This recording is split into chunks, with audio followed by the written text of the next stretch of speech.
All right, so here we are at 14 North Brown Avenue, Orlando, Florida. This is a 3-bed, 3-bath, roughly 1,600 square foot that also has the ability for the back to be a apartment or another rentable unit. So this is the property. Obviously, this is Brown. Central is right here. So you take a right and you head down to Thornton Park, all the shops, restaurants, and activity. A lot of old historic homes down here. As you can see, right along the other side of this, as you can see, this is the main road. Right up here at this light is a lake. You've got multi-million-dollar homes down this way, but this road is busy. This is a busier road.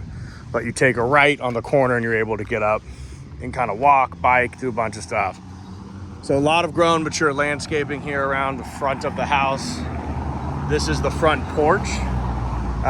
Can't have access to that. I'll show you on the inside, but this is the main house that takes you into the 2-2. You can kind of see the walk around to get to the other side.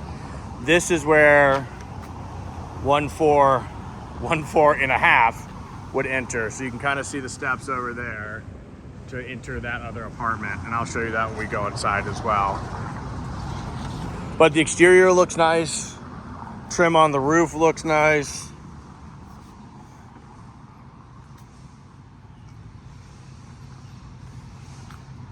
So I believe the roof's 2015.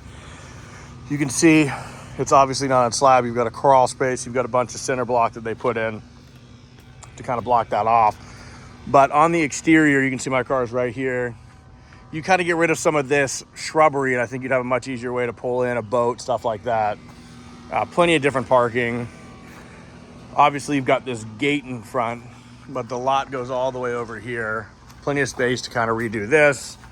Rethink this is probably the best way to say it. You've got a very large shed back here to the right.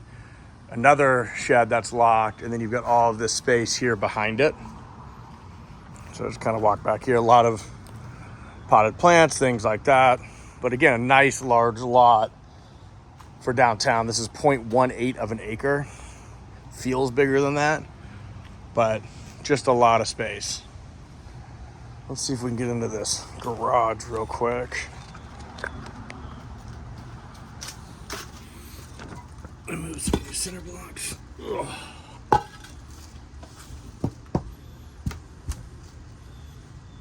No, that's locked from the inside, so that's not opening anytime soon. You can get the key, obviously, if this is something we want to move forward on, but do have a nice drive-up path to it. So 2 entrances to the main house, the 2-2, if you will. This is where we're gonna enter here, but you also have this entry here from the garage.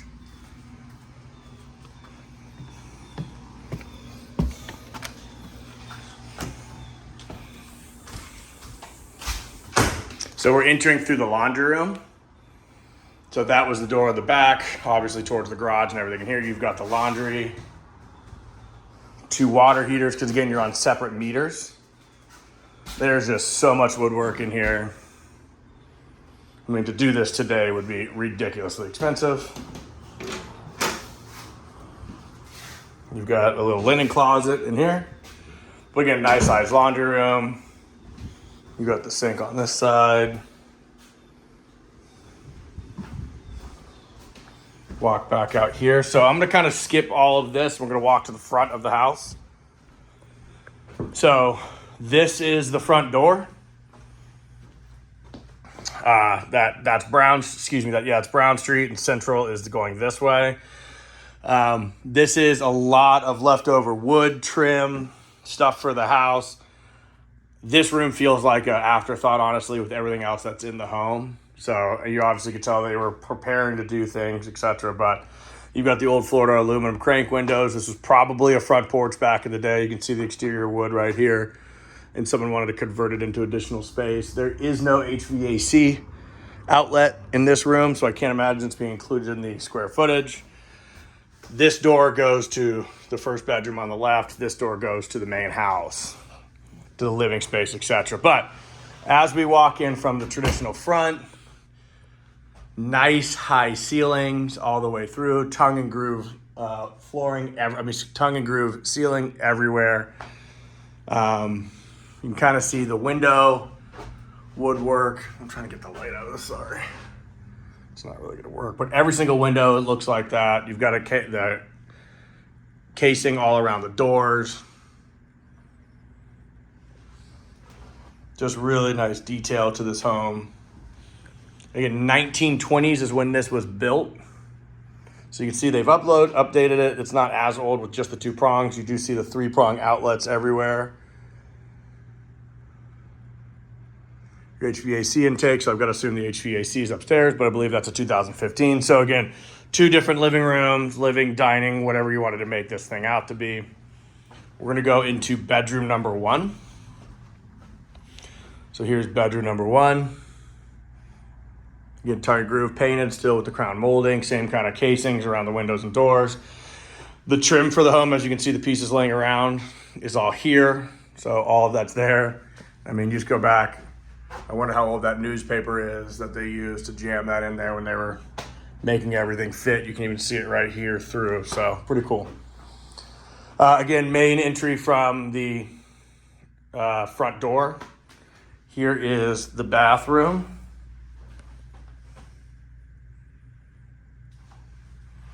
And all of these bathrooms have the clawfoot tubs in it. This one doesn't have the kind of the spiral around it where you put a shower curtain. You do have your closet for the room in here as well. Pocket-sized doors. This is a newer window. It's not the aluminum, but it's also not a year old. So it's probably somewhere early 90s, late 90s, early 2000s on that window. Walk back into bedroom number 2. I think we would probably call this the master. And that's your exit to the main living space, towards the kitchen.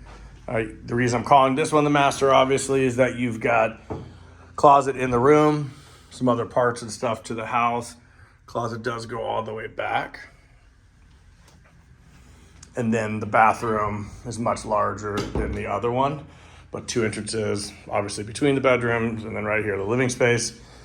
Here is that bathroom for the master, very large. There's that metal kind of curtain rod, shower curtain holder that the other one does not have. Clawfoot tub. Place to hang your coats. Good news is it's not a chamber pot. But again, just a lot of detail, a lot of wood detail here in this home that you are not gonna find anywhere else. But you also do have like modern stuff, right? You've got vents here in the ceiling that you might be able to see over the light. Again, you can tell that people, there was updates made to this because homes of this age, you just don't see stuff like that. But it also does keep to its character of the house.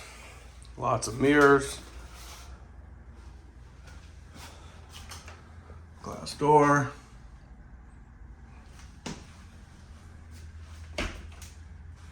Let's see if we can get some of these. That's the fan.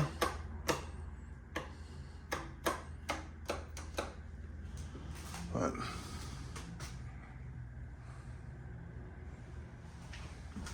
all right, so we're gonna go into the kitchen first.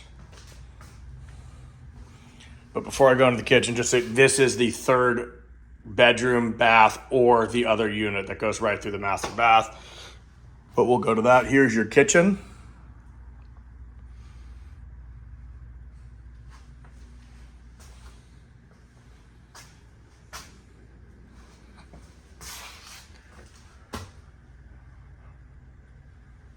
I mean, you've got some crazy old details in here, but again, some on the modern side too. You've got plastic inside these.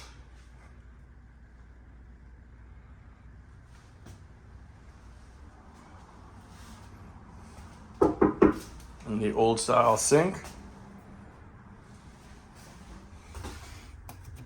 That's the light switch. I thought I'd be curious if they had a garbage disposal. So that's your kitchen. Obviously, this goes back to the exterior laundry room over this way. That goes to the outside. So this secondary unit, you can make this the 3rd bedroom. As you can see, they have an efficiency unit in here. Let me try to step back. So you know, this is tight, but it's a downtown little apartment. So this whole side of the building only has the window unit. I think you would have to put a mini split or something in here. Honestly, for it having no AC, it's not crazy bad in here. But you can see it's very straightforward. Here's your efficiency. A nicer stove in here than what's out there. A much smaller refrigerator. You've got the sink, some storage area. This goes, let's see what this goes. Oh, this is just a closet. So you've got the old radiator. I do not believe that's hooked up to anything. And then you've got the full bath right here. And then you can see how tight this is. I'm 6'2". I don't think that's happening any day. That's probably where the old mirror was. This is a really, really cool house. And this is your entrance from the side that I showed you. You can see there's the walk up out to the main road that way. And then you can walk to the backyard going that way as well. So then back into the 2-2, in through the master bedroom. So obviously this door would shut and would be locked, and that would be its self-sustaining unit.